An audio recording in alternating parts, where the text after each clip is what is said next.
नमस्कार आप सभी को। तो हम हमारे मोस्ट इम्पोर्टेंट जीके क्वेश्चंस की सीरीज़ कर रहे थे। क्वेश्चन नंबर 60 तक हम कर चुके थे। अभी स्टार्ट करते हैं क्वेश्चन नंबर 61 से। यदि आपको बाकी के क्वेश्चंस देखने हैं तो आप हमारे चैनल पे जा करके बाकी पूरी सीरीज़ जो है मोस्ट इम्पोर्टेंट जीके क्वेश्चन की सीरीज़ को देख सकते हैं। चलिए स्टार्ट करते हैं। विभाजन परिषद का अध्यक्ष कौन था? Lord Mountbatten. मतलब भारत पाकिस्तान का जो विभाजन हुआ था उसके लिए एक परिषद बनाई गई थी, उसके अध्यक्ष थे लॉर्ड माउंटबेटन जी। भारत के राष्ट्रवादी नेताओं ने शामिल कमीशन का बहिष्कार क्यों किया था? क्यों? क्योंकि कमीशन के सभी सदस्य क्या थे? भारतीय थे। 1919 के भारत सरकार अधिनियम की समीक्षा के लिए 1927 में ब्रिटिश सरकार द्वारा साइमन कमीशन का गठन किया गया था। इस आयोग के सभी सदस्य क्योंकि अंग्रेज थे इसलिए इसका जो है विरोध किया गया था। फरवरी 1928 में भारत आने वाले साइमन कमीशन का बहिष्कार क्यों हुआ था? फिर वही से रिपीट क्वेश्चन हो चुका है। सभी सदस्य उसके अंग्रेज थे। भारत सेवक समाज की स्थापना किसने की थी? गोपाल कृष्ण गोखले ने। गोपाल कृष्ण गोखले ने भारत सेवक समाज, मतलब जिसको सर्वेंट ऑफ इंडियन सोसाइटी कहा जाता है, की स्थापना गोपाल कृष्ण गोखले ने पुणे महाराष्ट्र में 12 जून 1905 को की थी। सर्वेंट ऑफ इंडिया दोबारा से क्वेश्चन रिपीट हो चुका है। गुजरात में साबरमती आश्रम की स्थापना गांधी जी ने की थी, किस वर्ष में की थी? 1917 में। 1917 में 17 जून 1917 को कोचरब नामक स्थान पर गांधी जी ने साबरमती आश्रम की स्थापना की थी। यहीं से गांधी जी ने अपना दांडी मार्च भी शुरू किया था। कलकत्ता, मद्रास तथा बम्बई में उच्च न्यायालय ने निम्नलिखित में से किस वायसराय के कार्यकाल के अस्तित्व में आए थे? ये आए थे लॉर्ड कैनिंग। उच्च न्यायालय अधिनियम 1861 के तहत लॉर्ड कैनिंग के कार्यकाल में 1 जुलाई सबसे 1862 को सबसे पहले कलकत्ता, 62 को बम्बई, तब दोबारा 62 को ही मद्रास उच्च न्यायालय की स्थापना की थी। लॉर्ड कैनिंग के कार्यकाल में तीनों जो है उच्च न्यायालय बने थे। कलकत्ता, मुंबई और मद्रास में उच्च न्यायालयों की स्थापना कब की गई थी? ये की गई थी 1861 में। दक्षिण भारत में दांडी मार्च का संचालन किसने किया था? जो साउथ इंडिया है उसमें किया था राजा जी ने। ठीक है जी, जिसको चक्रवर्ती राजगोपालाचारी, श्री राजगोपालाचारी भी कहा जाता था। और महात्मा गांधी के नमक सत्याग्रह का अनुसरण दक्षिण भारत में किया था।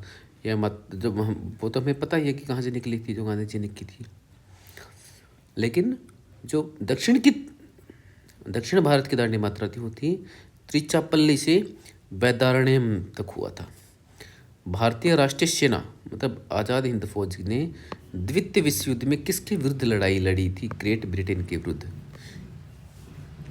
सुभाष चंद्र बोस के नेतृत्व वाली भारत राष्ट्रीय सेना ने जापान के सहयोग से द्वितीय विश्व युद्ध में ब्रिटेन के विरुद्ध जो है युद्ध अपना लड़ा था। द्वितीय गोलमेज सम्मेलन में भारत का प्रतिनिधित्व किसने किया था? सरोजिनी नायडू ने।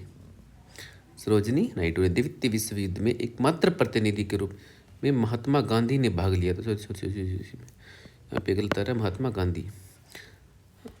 गांधी ने इसमें भाग लिया था। गांधी जी के साथ महादेव देसाई, देवदास गांधी तथा प्यारेलाल और मीराबेन थी। गांधी जी के निवेदन पर ही सरकार ने द्वितीय गोलमेज सम्मेलन में मदन मोहन मालवीय तथा सरोजिनी नायडू को व्यक्तिगत रूप से आमंत्रित किया था। इन ऑप्शन में ठीक है, इन ऑप्शन में सरोजिनी नायडू ठीक रहेगा। ठीक है जी। यद्यपि गांधी जी ने डॉक्टर अंसारी की भी सिफारिश की थी किंतु सरकार ने उन्हें स्वीकृत नहीं किया था। ठीक है जी।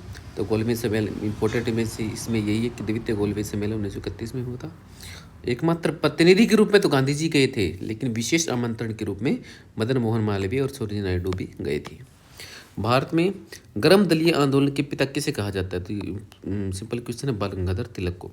क्योंकि कांग्रेस में गर्म दल और नरम दल दो धड़ों में बंट गई थी।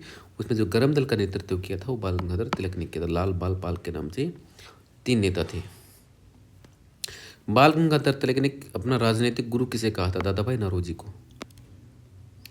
23 फरवरी 1940 को राजसी भारतीय नौसेना RIN के नाविकों को आत्मसमर्पण के लिए किसने तैयार किया था? ये किया था वल्लभ भाई पटेल और मोहम्मद अली जिन्ना ने। क्योंकि 23 फरवरी 1940 को राजसी भारतीय सेना मतलब RIN के नाविकों ने आत्मसमर्पण के लिए वल्लभ भाई पटेल तथा मोहम्मद अली जिन्ना ने तैयार किया था। हड़ताल कमेटी के अध्यक्ष ने अपने आखिरी बयान में कहा था कि हम भारत के सामने आत्मसमर्पण करते हैं, ब्रिटेन के सामने नहीं। एक अलग प्रकार की सिस्टम में सेना थी। गांधी इरविन समझौता किससे रिलेटेड है? वो है सविनय अवज्ञा आंदोलन से संबंधित है। ठीक है जी, क्योंकि गांधी इरविन समझौता हुआ था 5 मार्च 1931 को। इसमें सविनय अवज्ञा आंदोलन के संबंधित है। इसमें कुछ प्रमुख शर्तें थी कि सरकार द्वारा सभी अध्यादेशों एवं अपूर्ण अभियोगों के मामले वापस, हिंसात्मक कार्य में लिप्त अभियुक्तों के अतिरिक्त सभी राजनीतिक कैदियों को मुक्त, कांग्रेस और उनके कार्यकर्ताओं की जब्त संपत्ति वापस, समुद्र के किनारे बसने वाले लोगों को नमक बनाने व उसे एकत्रित करने की छूट। ये जो है गांधी इरविन समझौते में ये जो है ये बातें की गई थी, जो 1932 में हुआ था, सॉरी 1931 में हुआ था। इस पर हस्ताक्षर कब हुए थे? 5 मार्च 1931। 5 मार्च 1931 में गांधी इरविन समझौते पर हस्ताक्षर हुए थे। बुधान आंदोलन किसने प्रारंभ किया था? विनोबा भावे जी ने। बुधान आंदोलन 18 अप्रैल 1951 को विनोबा भावे ने आंध्र प्रदेश के पोचमपल्ली में इसको प्रारंभ किया था। आज़ादी के बाद विनोबा भावे जी ने यह आंदोलन शुरू किया था। बुधान 1947 के बाद निम्नलिखित में से किस राज्य को भारत के संघ के साथ बलपूर्वक मिलाया गया था? हैदराबाद को बलपूर्वक 1948 में मिलाया गया था। 1947 के बाद हैदराबाद राज्य को बलपूर्वक भारतीय संघ में सितंबर 1948 को मिलाया गया था। यह भारत की सबसे बड़ी रियासतों से में थी हैदराबाद। उस राज्य पुनर्गठन आयोग का अध्यक्ष कौन था जिसके भाषाई आधार पर राज्यों को बांटा गया था? तो वो थे फजल अली। ठीक है जी, नेहरू जी द्वारा 1953 में एक राज्य पुनर्गठन आयोग बनवाया गया था जिसके अध्यक्ष फजल अली थे। राज्य पुनर्गठन आयोग ने अपनी रिपोर्ट 1955 में दी। इसमें कहा गया है कि राज्यों के गठन में प्रशासनिक और आर्थिक पहलुओं को समुचित महत्व देते हुए भाषाई अधिकार पर अधिक जोर हमें देना पड़ेगा। तो इसके बाद ही जो बहुत सारे राज्यों को भाषाई आधार पर गठन किया गया था। स्वतंत्र भारत में पहली गैर कांग्रेस सरकार किस राज्य में बनी थी? वो बनी थी केरल में। स्वतंत्र भारत के बाद में 1957 से जुलाई 1959 तक प्रथम गैर कांग्रेसी सरकार बनी थी कम्युनिस्ट पार्टी की। इसके मुख्यमंत्री बने थे EMS नंबदारी। ठीक है जी, कांग्रेस का अधिवेशन 1937 में कांग्रेस ने मंत्रिमंडल बनाए थे। कितने राज्यों में उस समय बने थे? तो उस समय जो इसमें कोई भी ऑप्शन हमारा ठीक नहीं है। 6 राज्यों में कांग्रेस मंत्रिमंडलों ने अपने जो है सरकारें बनाई थी। उसमें कांग्रेस ने संयुक्त प्रांत, उड़ीसा, मध्य प्रांत, बिहार और मद्रास में पूर्ण बहुमत और बम्बई में लगभग पूर्ण बहुमत प्राप्त किया था। बाद में आसाम और पश्चिमोत्तर प्रांत में भी कांग्रेस मंत्रिमंडल ने अपने दलों के सहयोग से गठित किया गया था। महात्मा गांधी ने किसकी कृतियों से अत्यधिक प्रभावित थे? Leo Tolstoy. गांधी जी जो है लियो टॉल्स्टॉय की जो राइटिंग्स थी उनसे बहुत ज़्यादा प्रभावित थे। गांधी जी किसकी रचनाओं से प्रभावित थे? दोबारा से question, Leo Tolstoy. Mahatma Gandhi अपने सत्याग्रह की क्रियाविधि सबसे पहले कहाँ प्रयुक्त की थी? वो की थी जी दक्षिण अफ्रीका में। अपने सत्याग्रह की जो उन्होंने प्रारंभ किया था वो किया था साउथ अफ्रीका में। गांधी जी ने सत्याग्रह का सर्वप्रथम प्रयोग दक्षिण अफ्रीका में किया था। भारत में 1917 में बिहार के चंपारण में किया था। राजकुमार शुक्ल नामक किसान नेता ने गांधी जी को चंपारण आने के लिए प्रेरित किया था। ये इंपॉर्टेंट क्वेश्चन है, कई बार पूछा भी जाता है जी। गांधी जी ने सत्याग्रह की कला को अभ्यास के रूप में कहाँ सीखा था? दक्षिणी अफ्रीका प्रवास के दौरान उन्होंने इस बात को सीखा था। दक्षिण अफ्रीका के किस शहर में गांधी जी को श्वेत लोगों द्वारा पीटा और पटरी से फेंका गया था? तो वो फेंका गया था महात्मा गांधी को भारतीय मुसलमान व्यापारी दादा अब्दुल्ला के मुकदमे की पैरवी करने के लिए 1893 में वो अफ्रीका गए थे जी। ठीक है, वहाँ गांधी जी डरबन शहर से पिक्टोरिया तक, जो साउथ अफ्रीका के जो शहर है डरबन से पिक्टोरिया तक प्रथम श्रेणी डिब्बे में यात्रा कर रहे थे। रास्ते में मेरिट्सबर्ग, जो ऑप्शन में नहीं है, मेरिट्सबर्ग नामक स्थान पर गांधी जी को श्वेत लोगों ने पीटा और पटरी से नीचे फेंक दिया था। तो ये जो शहर है वो है मेरिट्सबर्ग, और 1893 में अफ्रीका गए थे वो। दक्षिण अफ्रीका में मिलने के लिए निम्नलिखित में से कौन था? दक्षिण अफ्रीका में गांधी जी से मिले थे गोपाल कृष्ण गोखले जी। महात्मा गांधी का राजनीतिक गुरु कौन था? गोपाल कृष्ण गोखले, क्योंकि वो 1915 में अफ्रीका से भारत लौटने पर गांधी जी गोखले के संपर्क में आए थे। इस प्रभाव में आकर गांधी जी ने स्वयं को भारत का सक्रिय राजनीति से जोड़ा था। ब्रिटिश संसद ने साइमन कमीशन को किसके पुनर्निरीक्षण के लिए भेजा था? साइमन कमीशन आया था द्विशासन के क्रियाकलाप के लिए, ठीक है जी। और वो आया था साइमन कमीशन भारत में 3 फरवरी 1928 को भारत में इसका आगमन हुआ था। गांधी जी ने सत्याग्रह आंदोलन किस वर्ष में प्रारंभ किया? 1919 में। गांधी जी ने भारत में सत्याग्रह का पहला प्रयोग यद्यपि 1917 से चंपारण में किया था, ठीक है। और राष्ट्रीय स्तर पर उन्होंने सत्याग्रह आंदोलन 1919 में रोल टैक्ट के विरुद्ध प्रारंभ किया था। महात्मा गांधी ने 1930 में सिविल अवज्ञा आंदोलन कहाँ से शुरू किया था? दांडी से, ठीक है जी।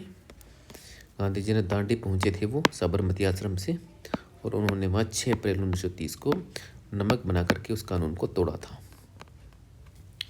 यदि मतलब इसको एक काल में बनाने भी कौन सी घटना पहले हुई थी, तो इसमें से स्वदेशी आंदोलन 1905 में हुआ था, जलियांवाला बाग की त्रासदी 1919 में, दांडी मार्च 1930 में और भारत छोड़ो आंदोलन 1942 में। गांधी खादी में किसका प्रतीक मानते थे? गांधी खादी को किसका प्रतीक मानते थे? आर्थिक स्वतंत्रता का जो है प्रतीक मानते थे। दी गई घटना में कालानुक्रम वही दोबारा से सविनय 1930 में, क्रिप्स मिशन 1942 में, द कैबिनेट मिशन 1946 में जो है भारत में आई थी। साइमन कमीशन 1927 में बना था, भारत में आया था। दांडी यात्रा 6 अप्रैल 1930 को हुई थी। गांधी इरविन समझौता 1931 में हुआ था। पूना समझौता 1932 में हुआ था। आपको सही मैच करना है इसमें, मतलब सही मैच कौन सा है, तो जो है भारतीय राष्ट्रीय सेना के से जुड़े हुए थे सुभाष चंद्र बोस द्वारा इसका नेतृत्व किया गया था।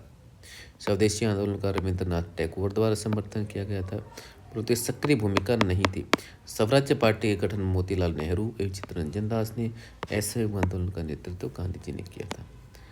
बारदौली सत्याग्रह किस व्यक्ति से जुड़ा है? सरदार वल्लभ भाई पटेल से। 1928 में उन्होंने गुजरात के किसानों को लगान वृद्धि के खिलाफ जो है इस नेतृत्व को लड़ा था। सुभाष चंद्र बोस ने स्वतंत्र भारत की अंतरिम सरकार कहाँ गठित की थी?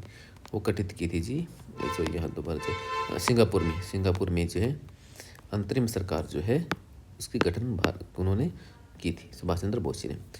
किन 2 राज्यों में गैर कांग्रेस के मंत्रिमंडल थे? बंगाल और पंजाब में। 1937 में चुनाव में बंगाल को पंजाब कांग्रेस को बंगाल, पंजाब और सिंध में पूर्ण बहुमत नहीं मिला था। पंजाब में यूनियनिस्ट पार्टी, मुस्लिम लीग तथा बंगाल में कृषक प्रजा पार्टी मुस्लिम लीग की सरकार गठित हुई थी, ठीक है जी। कैबिनेट मिशन भारत में कब हुआ? तब बहुत बारी क्वेश्चन है। 1940 में, मार्च 1940 में आया था।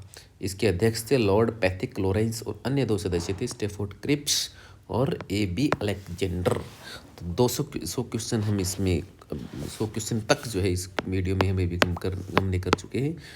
तो बाकी वीडियो आप इस चैनल पे ज़रूर देखें, और यदि आपको वीडियो अच्छी लगी है तो वीडियो को लाइक और चैनल को सब्सक्राइब ज़रूर करें। धन्यवाद and have a good day.